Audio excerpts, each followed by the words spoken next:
Dun, dun, dun, dun, dun, dun, dun, dun. Hello, hello, hello. All right, let's calm this music down and get started today.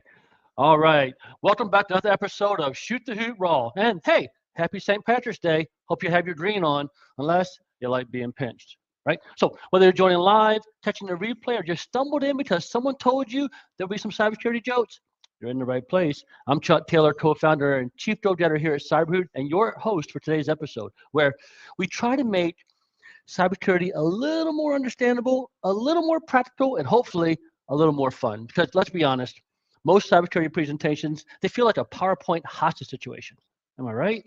Ouch. Here at Shoot the Hoot, we try to do things a little different. We laugh a little, we learn a little, and we talked about the things that actually help MSPs, businesses, and organizations stay safer in the real world. And today's topic is a big one.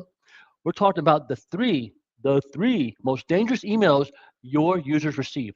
Not the obvious scams, not the ones full of typos and sketchy links, the ones that look completely normal and still manage to cause some of the biggest financial losses in cybersecurity today. So if you manage IT, run an MSP, or just want to stop the next $1 million mistake from starting with an email, you're the one that want to stick around. Let's start off with today's flight plan and get this episode rolling. All right, first up, our 5-minute rant. Breaking down those three most dangerous emails your users receive, not the obvious scams, like I said, not the Nigerian prince stuff that people used to do all the time. I'm talking about the ones that look completely normal, and they quietly drain bank accounts, payroll systems, and credentials. If you run IT or managed security, these three emails are the ones that should make you lean forward a little bit and listen. All right. Next up, the CyberHoot Nerd Update. This week, we've got better reports, smarter syncs, and more insight into training and compliance data. In other words, we got fewer spreadsheets, more visibility, and a little more nerdy goodness under the hood. All right, then we'll open up things for open mic Q&A. We'll tackle some of the real questions your organizations ask about these types of attacks. Because once you start seeing these emails, the next question is always, okay, how do we actually stop them? Right? And finally, our Hoot-worthy horror story. Today's story, the $17.2 million grain email. One unbelievable vendor message, a routine wire transfer, and suddenly $17 million disappears. No malware, no alarms, just a very, very expensive email. All right, so buckle up. Let's get this party started. So let's start with something that surprises a lot of people. The most dangerous emails in your organization don't look dangerous. There's no skull icon. There's no flashing, you've been hacked, you've been hacked, you've been hacked. And oh, of course, there's no dramatic hacker typing in a hoodie behind the scenes. They look like this. Hey, we updated our banking details. Or can you confirm this payroll change? Or how about unusual login detected? Please reset your password. Just normal work emails, right? And that's exactly why they work.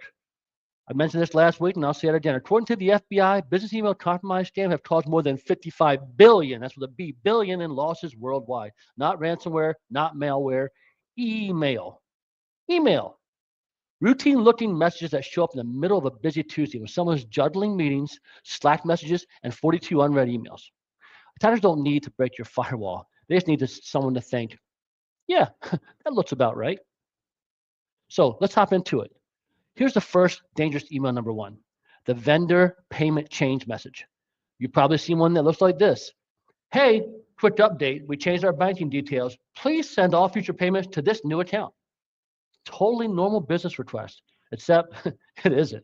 This is one of the most common business email compromise attacks out there. Here's how it usually works. Attackers get access to a vendor's email account, or they spoof it very, very convincingly. Then they sit quietly and watch the conversations threads, invoices, payments, finance discussions. Oh my. They wait until the timing is perfect, and then they jump in with, hey, before you send that payment, here's our updated banking information. And here's the scary part. Nothing about the email looks wrong. It's the right vendor, the right conversation. It's the right invoice. The attacker doesn't hack the company. They impersonate someone you already trust. And when that payment goes out, usually goes straight to a criminal account overseas.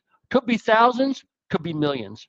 Gone, right? Oh, you open up the window, just throw some money out the window. No one's going to do that. I don't want to do that, right? So this is all triggered by a single email that looked like, you guessed it, routine business. So let's go on to number two here. Dangerous email number two, the payroll direct deposit change request. This is close to home with me since I just had an employee the other day ask for a payroll change request. I was like, oh, I knew it was him, but usually looks something like this. Hey HR, quick update. I switched banks. Can you update my direct deposit before the next payroll run? Again, totally normal request, except didn't come from the employee. It came from someone pretending to be them. Hackers will often study LinkedIn, company websites, and email patterns to impersonate employees convincingly. Then they send a quick message to HR or payroll asking for a direct deposit update. And here's the part that makes this attack work. It usually happens right before payday. HR is busy, payroll deadlines are tight, and nobody, and I mean nobody, wants to delay someone's paycheck. So the change gets made. But the paycheck doesn't go to the employee, it goes to the attacker's bank account. No ransomware screen, no system alerts, just someone quietly wondering why their paycheck never arrived. Where is it? Where's it? I don't know where it went. Me either, right? So, like I like to say, this isn't ransomware. This is just your paycheck quietly going somewhere else, right? It's like, where's the forwarder, right? And this one shows up constantly in small and mid-sized companies. You see it all the time. All right. On to our third and final dangerous email, number 3, the account security alert. Now, this is extremely common. You've seen these before 100%. You get the unusual login detected, or your account will be locked, or please verify your identity. And the email looks incredibly, and I mean incredibly convincing. They might appear to come from Microsoft, Google, Okta, or even your company's IT department. The logos look right, the formatting looks right. Sometimes the sender name is even correct. And here's a trick attackers use. They create urgency and panic because nothing creates faster clicks than an email that says your account's about to be locked. So you guessed it, the users click the link. They land on what looks like a normal login page. They enter their username, their password, maybe even their MFA code. And just like that, boom, they've handed their credentials directly to the attacker. No malware, no hacking tools, just a very convincing email and a moment of panic. So how do we actually stop these emails? What do we do? The truth is, technology helps. Look, technology helps. We need tech, but technology alone doesn't stop these attacks. The fix isn't just better spam filters, it's better habits. So for example, when a vendor asks to change banking details, don't trust the email. Call the vendor using a known phone number.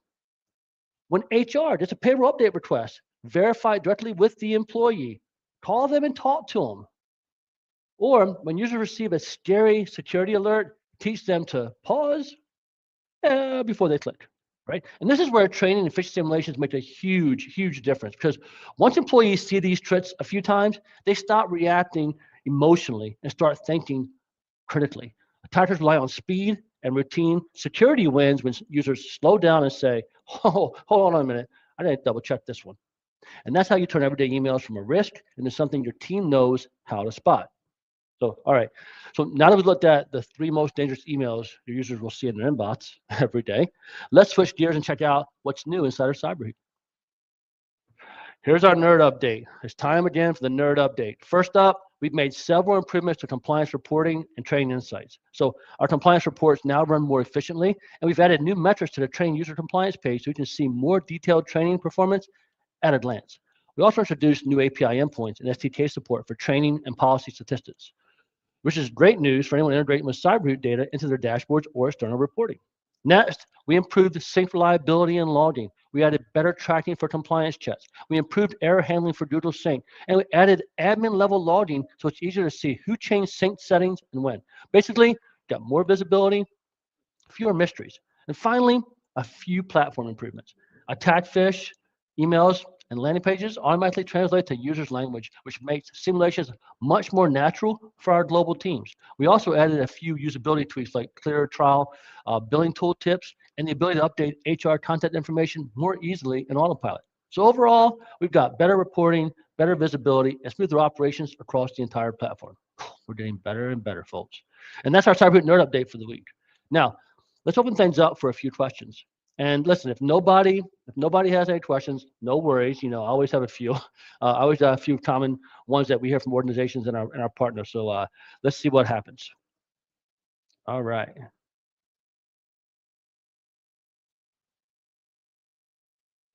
All right. Let's see. First question here. Shouldn't spam filters stop these emails? Oh man, I forgot something. Hey, let me put this up here real fast. Boom. There we go. Be the first to email danger emails 10 to ShootTheHoot@cyber.com and get 10% off your next invoice. Type it in, click send, and get that 10. Hey, if you're not watching live, no worries. Email us anyway. I might just give you 10% off anyway. I'm a nice guy like that. But hope, one little catch, you can only have one of these per month. So if you send me 3, I appreciate you watching, but you only get 1 a month. So keep that in mind. All right. Sorry. Now back to our questions. I got a little ahead of myself. So now we're getting all these emails, that come in about these dangerous emails. What can we actually do about it? Let's talk about some questions here. So should the spam filters stop these emails? Well, spam filters, they do help. There's no doubt about that. And they help really well with spam. But these attacks are often targeted and customized. They come from real accounts, legitimate domains, or vendors you already communicate with. So technically, the email may not look malicious at all. That's why user awareness and verification policies are still insanely critical. Technology catches a lot, but humans stop the rest. All right. Question 2 here. How do we stop vendor payment scams? The best defense is a verification policy. Just verify, verify, verify. If a vendor asks to change banking information, the process should require verification through a second channel. Call the vendor using a known phone number. Don't rely on the email itself, because if the email is compromised, the attacker controls the conversation. So a quick phone call can stop $1 million mistake. All right. Any other questions? All right. All right. What's the most important thing to train users to look for? Okay, so you want to train them to watch for requests involving money, credentials, and urgency. Those 3 categories drive most of the attacks. So if an email asks for payment changes or payroll updates or password resets, that should trigger a pause. Again, payment changes, payroll updates, password resets, it should trigger a pause. Security awareness isn't about making users paranoid. It's about teaching them when to slow down and verify. And honestly, listen, if users remember just those 3 things, they'll stop a huge percentage of the real world attacks that are out there. But if users aren't trained regularly, these routine emails turn into very expensive lessons. Let me show you a real world example of one such lesson. All right. All right, this story comes from the Stuhler Company, a major agricultural commodities firm based in Omaha, Nebraska. Hey, Omaha, Nebraska, that's out there with Warren Buffett, right? So in 2014, attackers launched a classic business email compromise attack against the company. But this wasn't just a random phishing message. You know this, right? The emails they appear to come from Stuhler's CEO, Chuck Alcia, and even referenced communication with the company's auditing firm. So the employees receiving them, everything looked legit, right? The messages instructed the finance team to send payments, tied to a grain shipment and to use updated banking details. Routine business, nothing unusual here, except the emails, they weren't real. Court documents later revealed that the attackers had created fake email accounts hosted in Germany, France, and Israel. And then they routed all the activity through servers in Moscow. So in other words, this was a coordinated international scam. And the requests were convincing enough that the payments, you guessed it, they were approved. By the time the fraud was discovered, 17.2 million had been wired out of the company. Now, some of the money might have been recoverable, according to the company spokesperson, though it wasn't necessarily verified or guaranteed. So the good news, this is the good news. So Stuhler is a $6 billion revenue employee-owned company. So the loss, while painful, was something they could absorb. I know it hurt my pocketbook, so ouch, but they can absorb that. The lesson here, but the most important thing is the lesson here. That's what really matters. So this wasn't malware. This wasn't ransomware. This was a believable email that looked like normal business communication. It referenced leadership. It referenced trusted partners, and it slipped right into the company's everyday financial workflow. That's why emails like vendor payment changes and executive requests remain some of the most dangerous messages in the business today. The attackers, they don't need to hack your systems. They just need to look like someone you trust. So that's the uncomfortable truth about these emails. They don't look dangerous. They look like business, which is exactly why training, verification policies, and a pause before you click action or culture, that culture pause before action matters so much. So let's bring this episode in for a landing. Let's recap the big takeaways. The most dangerous emails in your organization usually don't look like attacks. They look like business. We talked about the 3 that show up in your inboxes every single day. First, the vendor payment changes, that we update our banking information email that can quietly redirect millions. Secondly, we talked about the payroll direct deposit updates. This is that quick request that could turn a payday into a very bad day. And then lastly, the third email was the account security alerts, the messages that create panic clicks faster than almost anything else out there. And the big takeaway from today is the solution isn't just better filters, it's better habits, verification policies, callbacks for financial changes, and ongoing training so users know when to pause and double check. Because the real attacks don't look like hackers, they look like routine emails. So if you enjoyed today's episode, do me a favor, like the episode, share it with someone on your team, and send it to that one coworker who still clicks every urgent invoice email they see. So I appreciate you hanging out with me for another episode of Shoot the Hoot Raw. Until next time, I want you to laugh, learn, and remember, just because an email looks normal doesn't mean it's safe. I'll see you next week.